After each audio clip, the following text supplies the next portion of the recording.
Estamos ministrando uma série de palavras baseadas em Apocalipse capítulos 2 e capítulo 3. Uma porção do Apocalipse que trata de 7 cartas. Você sabe que uma carta é algo muito especial. Quando alguém envia para outra uma carta, algo muito íntimo, né? Algo muito pessoal. Interessante que essas 7 cartas do Apocalipse, elas retratam o falar de Jesus Cristo para a sua igreja ao longo de todas as eras. Ou seja, pensem vocês comigo, que depois que Jesus Cristo, ele morreu na cruz do Calvário, depois que ele ressuscitou, ele deixou a sua igreja aqui na terra, com a promessa de que ele retornaria, que ele estaria novamente, de maneira corpórea, visível, com a sua igreja, num novo momento, no seu reino, mas que era preciso que a igreja permanecesse sobre a terra por um longo período, cumprindo o seu papel de reino de sacerdotes.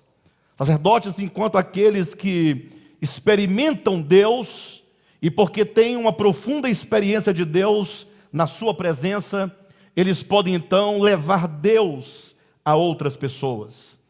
A igreja de Cristo permaneceria na terra por um longo período e passaria por muitas lutas, por muitas dificuldades, por muitos problemas, por muitos ataques.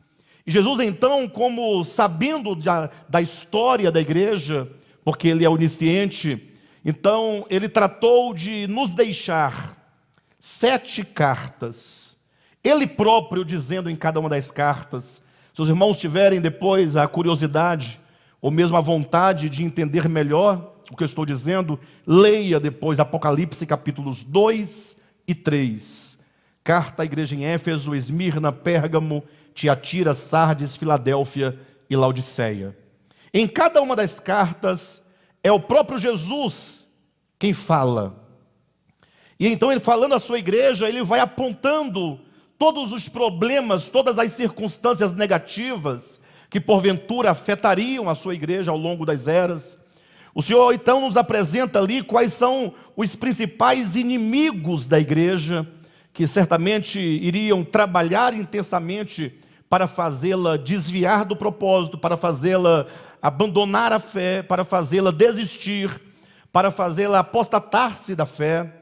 E então o Senhor, em cada uma das cartas, ele aponta esses problemas, e ao final de cada uma delas ele diz as palavras: quem tem ouvidos, ouça o que o Espírito diz às igrejas.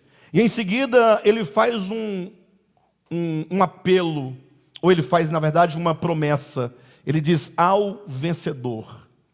Ora, se ele escreve uma carta ou 7 cartas, a igreja como um todo apresenta as circunstâncias negativas, os problemas que acometeriam a igreja, e ao cabo delas ele diz: quem tem ouvidos, ouça o que eu estou dizendo, e ao vencedor ele deixa uma promessa.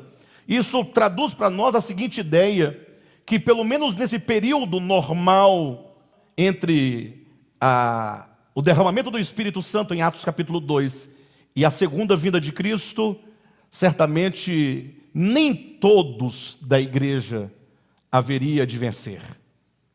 Ou seja, ele diz às igrejas como um todo, mas ele diz: aquele que vencer. E então ele deixa-nos uma promessa, ou melhor, ele deixa uma promessa ao vencedor. Por isso que essa série que estamos tratando é uma série que tem como título ou tema principal: princípios de um cristão vencedor.